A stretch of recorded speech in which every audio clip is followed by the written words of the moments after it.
You know, during my 2022 election, I was actually threatened by a guy who had basically said that he was going to have me shot at close range proximity. That's not my only experience with firearms. When I was in high school, I was actually at a campus where there was a gang shooting. And so obviously I take firearm safety very seriously, but I also take my personal safety seriously. And I just want to clarify something. To tell members, especially members that have been threatened, female members, I don't know if you guys know this, but are likely more targeted than male members because of the fact that we're looked at as victims, right? But to tell us that we don't have the ability to defend ourselves because of for whatever happened on January 6th is wrong. I reserve that right to defend myself. I reserve the right to carry my firearm in whatever capacity I want to without your permission. And to bring that to this discussion when this is something that has nothing to do with natural resources is wrong. And so I know that you brought up your military training. Well, I'm also a veteran, and I believe that people have the right to defend themselves and that you don't have the authority to sit there and lecture our chairman on whatever policy that you have in perspective for whatever reason. Representative Boebert brought up a great point. Anyone that has a concealed carry in this area has to go through training as well.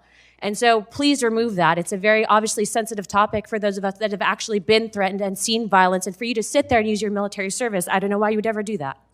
And I do not yield my time. Thank you, Chairman. Gentlelady, yield back. Does anybody else wish to be recognized? You wish to be recognized. Mr. Case, you're recognized for 5 minutes. I yield 1 minute to the gentleman from Arizona. Thank you, from the gentleman from Hawaii. There seems to be some confusion here. I'm not lecturing the chairman. I'm asking the chairman for some clarification.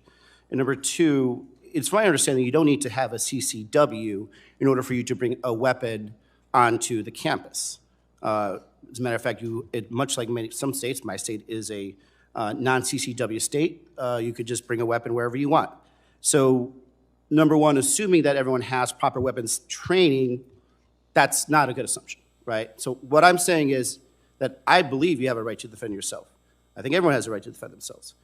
But you also have the dual responsibility, and you know as a gun owner, to also use your weapon and store it and handle it in a safe manner.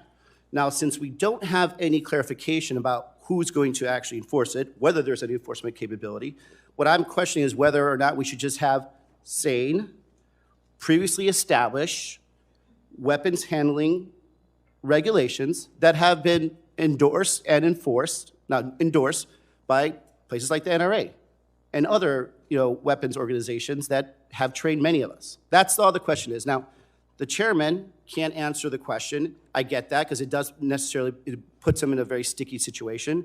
But again, my thesis on all of this is that if we're going to allow this to happen— The gentleman's time has expired. Oh, no, it was— Oh, you didn't admit it. I apologize. Thank you, Mr. Chair. Yeah. Mr. Chairman. I yield the balance of my time to Mr. Huffman. Thank you, Mr. Chair. And so just to finish— to Mr. Huffman. Is that okay? Yeah. I yield back. Mr. Huffman, you're recognized.